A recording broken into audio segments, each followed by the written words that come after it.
On est passé complètement à côté de notre match, je pense. Il y a très peu de choses qui ont fonctionné. Maintenant, il faut relever la tête. Il faut se concentrer demain sur Martigues. Écoutez, Martigues a besoin de points. Nous aussi, aujourd'hui, on a besoin de points. Je pense que ça va être un bon match. Maintenant, à nous de mettre tous les ingrédients pour que le résultat soit de notre côté. Ouais, je pourrais pas vous répondre pourquoi, mais je pense qu'on a une équipe assez jeune quand même. Et on a une équipe de qualité quand même, mais avec des défauts. Maintenant, faut rectifier ça. Non, pas du tout. Non, pas du tout, parce qu'on peut encore. Parce qu'on peut encore. On a des matchs très importants qui arrivent. Il nous reste 9 matchs. C'est 9 finales, on va dire ça comme ça. Et non, tout est possible encore. Bon, je sais pas si c'est mieux, mais en tout cas, je pense que si nous, demain, on joue notre football, je pense que vraiment, il n'y a pas de quoi, y a pas de quoi s'inquiéter. Qu'est-ce qui manque à cette équipe pour franchir un cap? On a l'impression que depuis le début de la saison, quand il faut gagner ce match pour vraiment monter au classement, ça coince. Moi, je pense que on devrait être plus solide. Et nous, offensivement, on doit pas attendre d'avoir 5-6 occasions pour en mettre une. Je pense que nous aussi, devant, on doit tuer le match quand on peut le faire. Martigues, on a vu, c'est une équipe qui est pour l'instant en bas de tableau, mais qui fait un début de phase retour quand même assez étincelant. C'est une équipe qui est très performante depuis quelques matchs. Comment faut-il l'aborder selon vous? Faut être concentré. On a fait vidéo sur eux, on a vu que c'était une bonne équipe qui avait des qualités, qui est sur 4-5 matchs où c'est des bons résultats pour eux, notamment à l'extérieur. Ils sont très bons à l'extérieur. Maintenant, à nous de montrer que demain, il n'y a rien pour eux. On vous a vu parfois jouer côté gauche, parfois un petit peu plus reculé en position de numéro 10. Où est-ce que vous vous sentez le mieux? Franchement, je pense que j'ai plus de liberté quand je suis en 10. Je me sens bien quand je joue en 10. Après, franchement, là où le coach me demande de jouer, je donnerai tout. La bonne nouvelle de la semaine, Félix a retouché le terrain. Il trottine, il a retouché le ballon. Donc, il sera absent, mais il passe à la vitesse supérieure sur sa réathlétisation. On a Mazikou qui est out et on a Ronca qui est en train de devenir papa, qui est devenu papa ou qui va devenir papa dans la journée ou dans la nuit. Donc il ne sera pas là demain, mais j'ai pas l'info pour le moment sur l'accouchement. Mais voilà, c'est une bonne nouvelle pour lui. Le groupe, Fabri, Placide, Bonnert, Ménadier, Harris, Guide, Akwesson, Guevara, Etoga, Oulaye, Ducrot, Janet, Vincent, Aiki, Blé, Sébas, Cissé, Boutra. Pas de Julien Majo. Julien, j'ai pris l'option. Alors Julien, la semaine dernière, il y a eu un petit contretemps par rapport à son ancien genou. Il a dû se faire infiltrer et il ne s'est pas entraîné pendant 2 jours. Donc je l'ai laissé ici pour qu'il joue avec le match amical contre Fourian avec la réserve. Et j'avais vraiment la volonté sur cette semaine qu'il fasse un match complet avec la Nationale 3 à Fourian. Voilà. Lui aurait préféré bien sûr être dans le groupe, mais moi je pense qu'il a besoin de jouer, de bien préparer ce match-là. Voilà, on a eu le petit souci la semaine dernière qui a fait qu'on a repris un peu de retard, mais on avance quand même. Coach, après le match de 3 et après cette défaite, est-ce que ce genre de match, ça conditionne aussi la semaine? Est-ce que vous voyez les choses différemment? Bien sûr, quand on fait une prestation aussi indigente, bien sûr que ça conditionne la semaine qui suit. Ça conditionne le discours, il y a besoin de mise au point. On n'avait pas été bon contre Pau à la maison, mais là, ça a dépassé tout ce qu'on avait fait depuis le début de saison. Il y avait rien. Et à minima, comme je le dis depuis le départ, à minima, on n'a pas le droit de ne pas combattre. Et on n'a même pas combattu. Donc vraiment un match à oublier et il faut aller vite se projeter sur Martigues. Donc on en a reparlé juste le jour de la reprise du match de 3 avec j'ai même pas fait de retour vidéo collectif. Il y avait le retour du match sur les écrans, mais j'ai pas commenté parce que pour moi à partir du moment où on met pas les ingrédients, on va pas discuter de foot parce qu'il n'y a même pas discuté de foot et comme il n'y avait rien, on discute pas de foot. Et puis on s'est projeté sur Martigues parce que c'est un match à gagner. Comment vous analysez cette équipe de Martigues? Elle va beaucoup mieux, elle produit de meilleures choses dans le jeu depuis le changement d'entraîneur également. Il y a eu le changement d'entraîneur peut-être, et il y a aussi le fait que maintenant ils jouent à Martigues. C'est une équipe qui jouait ses matchs à la maison d'abord au Vélodrome et ensuite à Guignon. Donc c'est la seule équipe du championnat qui finissait plus fatiguée ses matchs à la maison que les matchs à l'extérieur avec des déplacements pas possibles. Donc il faut leur rendre hommage par rapport à ça. Ils sont encore en vie. Ils sont sur une bonne dynamique depuis le début de l'année civile. À nous d'être très vigilants. Ils sont très performants à l'extérieur. C'est une équipe dynamique qui aujourd'hui se pose plus de questions. Donc il va falloir répondre présent demain soir. Alors, pour revenir au Sporting en lui-même, comment vous expliquez les attitudes, vous parliez d'attitudes qu'on a pu voir sur le terrain du côté de Troyes, notamment des pertes de balles où des joueurs trottinaient derrière pour essayer de récupérer le ballon, où il n'y avait pas de vraie course parfois. Comment vous expliquez à ce stade du championnat de telles attitudes chez certains joueurs? C'est une question difficile, Julien. Je ne me l'explique pas on s'est oublié, on a oublié qui on était. Je pense qu'on a oublié qui on était. Sur ce match, peut-être on s'est pris pour d'autres. Parce qu'après, comme je l'ai dit de suite en conférence d'après-match, j'ai pas été bon au départ parce que ma volonté de jouer avec 3 centraux, c'était pas l'idée de la saison sur ce match-là, d'autant plus qu'ils se sont pas mis à 2 attaquants axiaux. Ça c'est mais les dispositifs, les systèmes, ça n'a jamais empêché de courir, de sauter et de combattre. Donc on s'est oublié. Ce qui m'a embêté, c'est que c'était vraiment, vraiment général. Et que il y a 2 choses en fait, parce que athlétiquement on sort de ce match-là et quand on a le rapport athlétique, on est surpris parce que le rapport athlétique il est très correct. C'est ça qui est surprenant, c'est les attitudes, c'est ce qu'on a dégagé. Et après on a couru mais n'importe comment, on a fait n'importe quoi. Je l'ai dit aux joueurs, voilà, c'était un match sans queue ni tête, où on n'a jamais réussi à reprendre la maîtrise du match et on a été totalement dépassé par cette équipe de Troyes comme jamais cette saison. Comme jamais cette saison.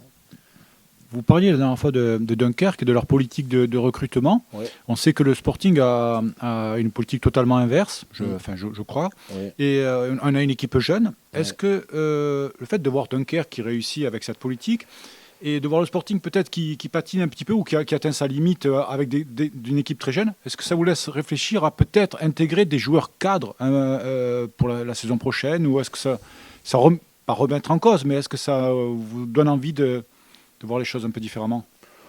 Aujourd'hui on manque un peu de maturité, ça c'est un fait, mais je pense qu'on l'a en interne quand même. Voilà, mais après, il faut être.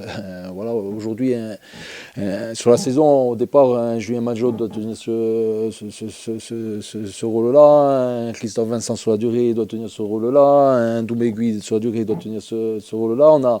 On a des joueurs. Après, pour différentes raisons, il y a eu des méformes, il y a eu des blessures, il y a eu des choses comme ça. Donc, je pense qu'on a de la matière aujourd'hui en interne.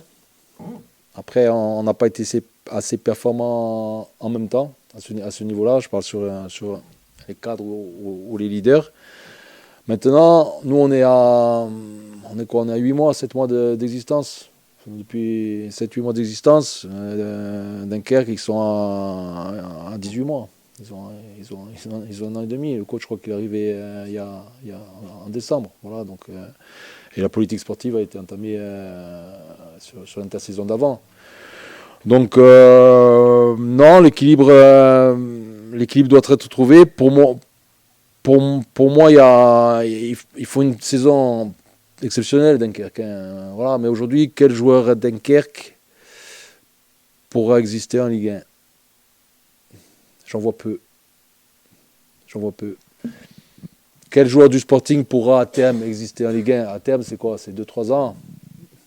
J'en vois un peu plus. Maintenant, Dunkerque, ils sont en demi-finale de la Coupe de France, ils sont 4e, 3e, ils pratiquent un très bon football, ils sont très très bons et félicitations à eux. Je vous l'ai dit, nous au départ, on a besoin aussi de créer des actifs. Alors il ne faut pas que ça, mais je pense quand même qu'on avait en interne, on avait ce qu'il fallait aussi pour exister totalement à ce niveau-là. Vous avez peut-être répondu en parlant du manque de maturité, mais par le passé, cette année, on a l'impression qu'à chaque fois que le Sporting doit franchir un cap pour véritablement se rapprocher de ce top 5, ça bloque. Il y a toujours un match où on passe au travers, ou un match qui est mal maîtrisé. Comment vous l'expliquez? Est-ce que c'est dans les têtes aussi que ça se joue? Je sais pas, ça doit être, c'est peut-être nos limites, hein. C'est peut-être nos limites, mais maintenant,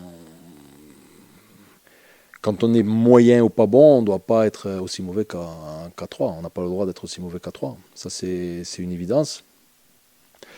Maintenant, j'espère que ça restera qu'un accident sur notre saison. Première partie de réponse demain. Après, on aura 8 réponses à apporter sur les 8 derniers matchs. Mais la saison, elle est difficile. Elle est difficile quand même. Elle n'est pas difficile parce qu'on est dans le dur au niveau des résultats. Ou vraiment dans le dur au niveau des résultats. Elle est difficile parce que justement, on a beaucoup donné et on n'a pas totalement été récompensé à un moment donné. Et après, si tu lâches, il se passe ce qui s'est passé, mais c'est interdit de lâcher comme on a lâché à 3. On verra où on se situera à la dernière journée.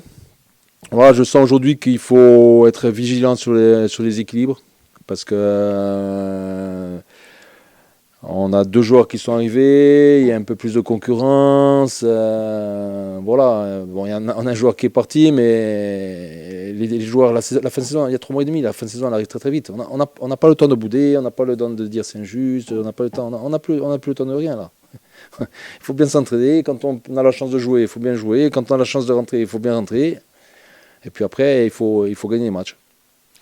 Aujourd'hui, comment gérez-vous la question du ramadan auprès de votre effectif? Parce qu'on est rentré dans cette période importante pour ces joueurs de confession musulmane. Comment vous gérez ça aujourd'hui? De manière très très simple. En amont, on a fait une réunion d'information avec Fred, le prépa physique Jeannot et moi. Moi, j'ai demandé à savoir qui faisait quoi et comment. Voilà, chacun est libre de faire comme il veut. Et après, moi, je juge les performances sportives, tout simplement. Pour parler un peu de ce match, de cette équipe de Martigues, sur le papier, c'est un match qui peut sembler largement à la portée de cette équipe bastiaise, mais il y a eu cet avertissement à 3, et puis il y a surtout une équipe de Martigues qui est métamorphosée ces dernières semaines, surtout à l'extérieur, victoire à Laval, victoire à Dunkerque. Ça veut dire qu'il va falloir être très méfiant. Ah bien sûr, on l'a préparé très très sérieusement. Aujourd'hui, sur la dynamique des 6-7 derniers matchs, c'est une des meilleures équipes de ce championnat. Ils ont des circonstances atténuantes par rapport à leurs 6 premiers mois. Hein. Ils jouaient à droite à gauche, et c'est terrible pour une équipe. Hein. Donc là, ils se sont remis à l'endroit. Ils jouent à tous les matchs leur survie en Ligue 2, donc il va falloir être bon demain, bon, investi et généreux. C'est ce qui nous a manqué, la générosité la semaine dernière. C'est une défense à 5, c'est ça, chez eux? Chez eux, oui. Ouais, défense à 5. Après, contre Dunkerque, ils se sont rapidement mis à 4 au bout d'un quart d'heure. Mais là, sur les derniers matchs, ils sont plutôt à 5 avec des pistons plutôt très très haut en possession. Oui, ils maîtrisent plutôt ce qu'ils font en ce moment. Encore une fois, c'est une équipe maintenant qui a de l'enthousiasme, qui ne calcule pas, qui a de la vie. Et il va falloir faire un bon match. Solvay, non, Pardon? Il manquera leur défenseur central, non? Ouais, Solvay est suspendu. Coach, juste un mot pour finir sur la Gambardella. Les jeunes se sont qualifiés, ils ont réalisé l'exploit face à l'Olympique lyonnais avec quelques joueurs très intéressants dans cette équipe. Même vos joueurs l'ont souligné à la fin de la rencontre. Et puis il y a le tirage face à votre ancienne équipe. Ouais, on avait très mal démarré le week-end avec nous, en montrant des valeurs, des mauvaises valeurs, ou pas de valeurs d'ailleurs. Et ça m'a réconcilié avec le football, ce que j'ai vu dimanche avec nos 18. C'est la première fois que je les voyais. Il y a 2-3 joueurs que j'avais déjà vus, mais l'équipe, je ne l'avais jamais vue. Ils ont montré qu'avec des ingrédients de bons footballeurs, bien sûr, hein, parce qu'ils ont été très très propres tactiquement, ils ont été très très disciplinés, mais il y a eu un état d'esprit, un don de soi, c'était assez extraordinaire. Et quand il y a ça, on gagne des matchs contre n'importe qui. Alors sur la durée, il faut plus que ça. Ils vont le rejouer 10 fois contre Lyon, ils ne vont pas le gagner 10 fois. Mais ils ont fait preuve de valeur extraordinaire. Voilà, et félicitations à eux, félicitations à tout le staff du centre de formation, technique, l'intendance, les bureaux, les administratifs, voilà, parce qu'il y a eu un gros travail qui a été fait et ça récompense tout ça. Mais c'est vraiment beau ce qu'ils ont montré, vraiment beau, et il y avait pas mal de nos joueurs et ça nous a donné des idées. Vous connaissez le centre de formation de Dijon, il est réputé? Et ils travaillent bien, le centre de formation de Dijon. Malheureusement, je crois qu'ils vont un peu serrer la vis et je ne sais pas si ça va continuer l'année prochaine. Mais ils travaillent bien, ils ont fait venir Stéphane Roche il y a 2-3 ans, ancien directeur du centre de Lyon, c'est un Lyonnais, qui a travaillé au Paris Saint-Germain aussi, un type très professionnel, très bon, qui a mis des choses en place. Ils ont un très bon recruteur, Thomas Fabre, qui fait venir des bons joueurs. Et ils ont vraiment des bons jeunes. Et ça travaille et c'est très dommage que ça s'arrête. Si ça doit s'arrêter, ça va être un match à gagner bien sûr, mais ça va être un match où il va falloir être bon parce apparemment ils ont une très belle équipe.